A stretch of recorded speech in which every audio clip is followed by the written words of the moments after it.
नमस्कार दोस्तों, this is Sunil Kushwaha.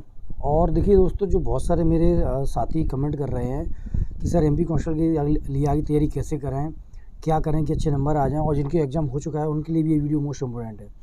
तो सबसे पहली थिंक है कि आप जो एनालिसिस देखते हो कि वो कितना हद तक सही है। मैंने भी बहुत से जो यूट्यूबर हैं, बहुत सारे ऐसे चैनल हैं, मैंने उन सबके एनालाइज वाले वीडियो देखे हैं।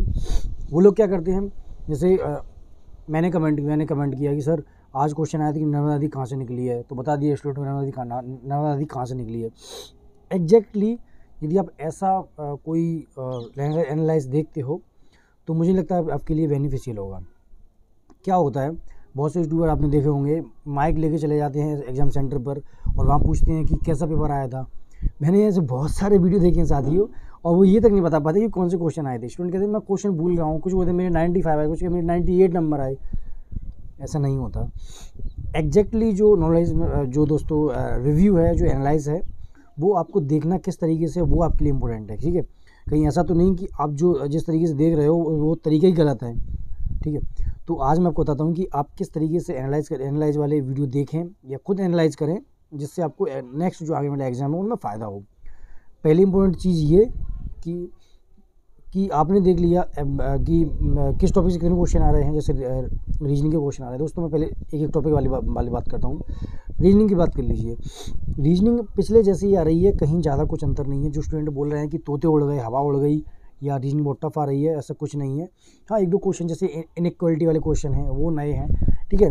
लेकिन रीजनिंग का मतलब ये है कि यदि आपने नहीं भी पढ़ा ना तो आप उन क्वेश्चन को कर पाओगे। ऐसी रीजनिंग आ रही है, ऐसा नहीं है कि आप कर ही नहीं पाओगे, ऐसा नहीं है। क्वेश्चन ऐसे आ रहे हैं कि यदि अलग से भी आ रहे हैं और आप यदि रीजनिंग मतलब यदि आप उस चीज़ का रीजन लगाते हो कि ये क्वेश्चन बनाया है, ये किस रीजन से इसके ऑप्शन आ रहे हैं, कोई रीजनिंग है, तो आप उनको आराम से कर पाओगे। ठीक है, इनइक्वालिटी वाले ए बड़ा है बी से, बी बड़ा है सी से, तो उन्होंने बोल दिया, ऑप्शन दे दिया क्या ए सी से बड़ा है। डेफिनेटली बड़ा है। जब ए बी और सी दोनों से बड़ा है तो ए सी से भी बड़ा होगा। तो ये रीजनिंग वाले क्वेश्चन है, टफ क्वेश्चन नहीं है। तो जो स्टूडेंट हवा बना रहे हैं कि रीजनिंग बहुत टफ आने लगी है, ऐसा कुछ नहीं है। पहली चीज़ तो ये रीजनिंग के बारे में, जो पहले रीजनिंग आ रही थी सेम टू सेम रीजनिंग आ रही है। तो कथन निष्कर्ष वाले जो क्वेश्चन है कि ये कथन दिया, उसका निष्कर्ष ये, ऐसे दो निष्कर्ष हो सकते हैं क्या। तो ऐसे जो क्वेश्चन साथियों जो आ रहे हैं, टफ नहीं है, मेरी बात समझो, बिल्कुल टफ नहीं है। लेकिन यदि आप में सोचने समझने की क्षमता है तो आप उसको आराम से कर पाओगे। तो रीजनिंग टफ नहीं है, आप एक दिमाग में बैठा लीजिए और स्टडी करिए। जिस अकॉर्डिंग पुराने क्वेश्चन पेपर हैं वो ले लीजिए, और जो अभी जो प्रेजेंट में दोस्तों आ रहे हैं तो उसके हिसाब से भी मैं आपको बताऊंगा। लास्ट में टेस्ट सीरीज जो बनाई है वो आपको चाहो तो ज्वाइन कर सकते हो, ऑप्शनल है। तो ये बात रीजनिंग की हो गई है। इसके अलावा मैं बात करूँ मैं मैथ की। मैथ का जो स्टूडेंट बोल रहे हैं कि बहुत ज़्यादा लेवल ऊपर आ रहा है, ऐसा कुछ नहीं है दोस्तों। मैथ में क्या होता था, पहले क्वेश्चन आते थे कि जो शॉर्ट ट्रिक वाले जो यूट्यूबर हैं, जिनकी जो शॉर्ट ट्रिक लगाते हैं और दोस्तों मैथ सिखाते हैं, अब ऐसे काम नहीं चलने वाला।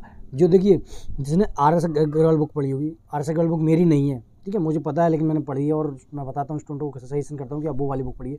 जिसने RS अग्रवाल बुक पढ़ी है, RS अग्रवाल दोस्तों, उसने मैथ सीखा है, मैथ याद नहीं किया। और मैथ सीखा जिसने है, वो आज के भी क्वेश्चन पेपर आ रहे हैं उनमें मैथ जो है वो आप कर पाओगे।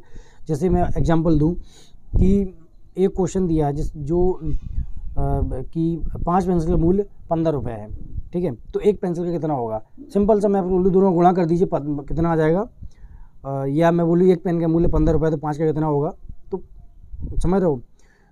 लेकिन कुछ यूट्यूबर इसको क्या करते हैं, उसको सिस्टमेटिक सॉल्व कराते हैं। जैसे कैसे, ये 5 पेन का मूल्य इतना है तो एक पेन का कितना होगा, इतना होगा, तो 7 पेन का कितना होगा, इतना होगा। यदि आपने ऐसे मैथ सीखा तो उसको आप सॉल्व कर पाओगे। लेकिन यदि आपने डायरेक्ट गुणा करके सीखा है, पता ही नहीं है कि गुणा डायरेक्ट हो क्यों रहा है एक्चुअल में, और आपने ऐसा सीख लिया, आप नहीं कर पाओगे दोस्तों। ये मैथ इस लेवल का अब नहीं आ रहा है। अब आपको पढ़ना होगा, याद करनी, शॉर्ट ट्रिक से आपका काम नहीं चलने वाला। तो मैथ पढ़ने वाला आ रहा है, शॉर्ट ट्रिक वाला नहीं आ रहा है।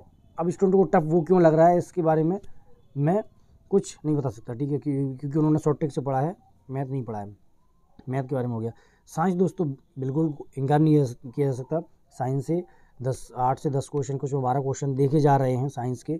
तो साइंस का जो लेवल है दोस्तों, हर बार ऐसा ही आता है। आप कई क्वेश्चन पेपर उठा के देख लीजिए, क्योंकि साइंस एक ऐसा पोर्शन है जो यदि आपको अच्छा लगता है, कोई सब्जेक्ट, जैसे फिजिक्स मुझे अच्छा लगता है, बेसिक मुझे आप फिजिक्स क्वेश्चन पूछ लिए बता दूंगा मैं। लेकिन यदि मुझे बायोलॉजी अच्छा नहीं लगता तो बायोलॉजी पढ़ भी लूँ मैं, तब भी उससे क्वेश्चन नहीं बना पाता। ये ह्यूमन टेंडेंसी, जो सब्जेक्ट आपको अच्छा लगता है वो अच्छे से कर पाते हो। तो साइंस बेसिक आ रही है, टफ नहीं आ रहा है। अब जो मेन पोर्शन है वो है MPGK, और उसमें स्टैटिक जीके जो आ रहा है वो वाला पोर्शन है। दोस्तों इनकार नहीं किया सकता कि MPGK और स्टैटिक जीके जो आ रहा है, इसी से मेरिट में स्टूडेंट बाहर हो रहे हैं, अंदर आ रहे हैं। ठीक है, पहले जो पेपर हुए थे उनमें मुझे लगता था कि 85 80 समथिंग कट ऑफ जाएगा, लेकिन अब जो बाद में पेपर आए हैं लग रहा है कि लेवल अच्छा है, तो थोड़ा कम जाएगा, तो उसके बारे में बात करेंगे अभी। ठीक है, तो साइंस दोस्तों जो पोर्शन है बहुत सिंपल आ रहा है। आप लूसेंट पढ़िए, कोई ऑब्जेक्टिव की बुक लगाइए, आपका साइंस बन जाएगा। ठीक है, बात रही स्टैटिक जीके की, जो से स्टूडेंट के मेरिट में आ रहे हैं और बाहर भी हो रहे हैं। वीडियो लंबा नहीं बनाना चाहूँगा, मैं थोड़ा शॉर्ट में देखता हूँ। तो स्टैटिक जीके में दोस्तों जैसे कि आपसे पूछ लिया कि वो फलानी चीज़ कहाँ पर है, 1442 में कौन सा राजा मालवा पर शासक किया था। तो ये जो स्टैटिक जीके, ये फिक्स जीके है। ठीक है, ये अलग से जीके नहीं है, फिक्स जीके है। मध्य प्रदेश के पहले मुख्य न्यायाधीश कौन थे, तो ऐसे क्वेश्चन पूछे जा रहे हैं, बार बार पूछे जा रहे हैं। तो स्टैटिक जीके यदि आपने पढ़ा है बहुत पहले से, ऐसा नहीं है कि आप आज पढ़ के चले हो और आप क्वेश्चन बना लोगे। ये डेली की प्रोसेस है, आप डेली जीके पढ़ते हो, डेली आप उसको एनालाइज करते हो, डेली आप महीने में रिवीजन करते हो, वो चीज़ आपके दिमाग में फिट हो जाती है, फिर आप उसको गलत नहीं करते। तो ये वही जीके है दोस्तों, इसी चक्कर में स्टूडेंट बाहर और कम ज़्यादा जो नंबर है वो इसी चक्कर में आ रहा है। बाकी जो और पोर्शन है जैसे रीजनिंग है, मैथ है और जो साइंस है, ये दोस्तों ये बेसिक है और ये स्टूडेंट कर पा रहे हैं। लेकिन स्टैटिक जीके में कुछ क्वेश्चन ऊपर के आ रहे हैं, लेकिन यदि आपने कुछ पढ़ा है तो इसमें भी आप अच्छा स्कोर कर पाओगे। और मेरा मानना है यदि आप 65 और यदि आपका अराउंड 70 के समथिंग ऊपर नीचे क्वेश्चन आते हैं, बहुत अच्छी बात है। तो एनालाइज करने का मतलब ये नहीं दोस्तों कि आप वही क्वेश्चन पढ़ने लग जाओ, मतलब ये है कि जो आपने पढ़ा है वो रिवाइज करो। एनालाइज का मतलब दोस्तों थोड़ा बहुत देख लिया करो, लेकिन मेरे हिसाब से आप अपनी पढ़ाई को इतना दिमाग को स्ट्रेस मत दिया करो कि ऐसे क्वेश्चन आ रहा है तो मैं यही पढ़ूंगा। आप भूलने सब कुछ भूलने लगोगे यदि आप वो देखोगे। अरे फलाना क्वेश्चन, अरे अब चंबल नदी की लंबाई कितनी है, यदि सोचोगे यार मुझे नहीं आ रहा, पेपर में आया था, मतलब मुझे कुछ नहीं आता, मतलब मैं फेल हो जाऊँगा। आप ये अगर मन में धारणा रखोगे तो आपका कुछ नहीं हो सकता। आपको खुद पर विश्वास रखना होगा कि चलो वो क्वेश्चन मुझे एक क्वेश्चन नहीं आ रहा, कोई बात नहीं, लेकिन जो मैंने पढ़ा है मैं उसको अच्छे से रिवाइज करके जाऊँगा और अच्छे से मैं उसका परफॉर्मेंस दे पाऊँगा एग्जाम में। ठीक है, तो आपने जो पढ़ा है वो आपको मन से रिवाइज करना है। ठीक है, उसके बाद में आपको टेस्ट देते रहना है, और उसके साथ में दोस्तों आपको पूरा मतलब अपना 100% देना है पेपर में। मेरा मतलब ये है, आप ये मत सोचिए कि उस पीरियड में ये क्वेश्चन आए थे बस मुझसे वो ही नहीं बनना है। आप कोई भी रिव्यू ले लीजिए, आपको 10 या 5 क्वेश्चन से ज़्यादा कोई नहीं बताता। ठीक है, कोई भी एग्जाम का रिव्यू, लेकिन 100 क्वेश्चन आते हैं। ठीक है, तो आप अच्छा पढ़ते हो, खुद पर भरोसा रखिए, डेली रिवीजन करिए अच्छे से, और यदि आप रिव्यू देखते हो तो कोई बहुत अच्छी बात है, नहीं भी देखते तो भी उससे कोई फ़र्क नहीं पड़ेगा आपकी पढ़ाई पर, आपके एग्ज़ाम पर। ठीक है, और इसके अलावा दोस्तों हमारी टेस्ट सीरीज़ है, तो उसके बारे में मैं आपको बता देता हूँ, आप चाहो तो वो ज्वाइन कर सकते हो। हमारी परीक्षा ऐप के द्वारा एक टेस्ट सीरीज बनाई गई है जिसका नाम है दूल्हे राजा टेस्ट सीरीज। ठीक है, इसकी जो प्राइस है वो 299 है। ठीक है, लेकिन यदि आप मेरा प्रोमो कोड यूज़ करते हो सुनील सर 50, तो ये आपको पड़ेगी 149 में।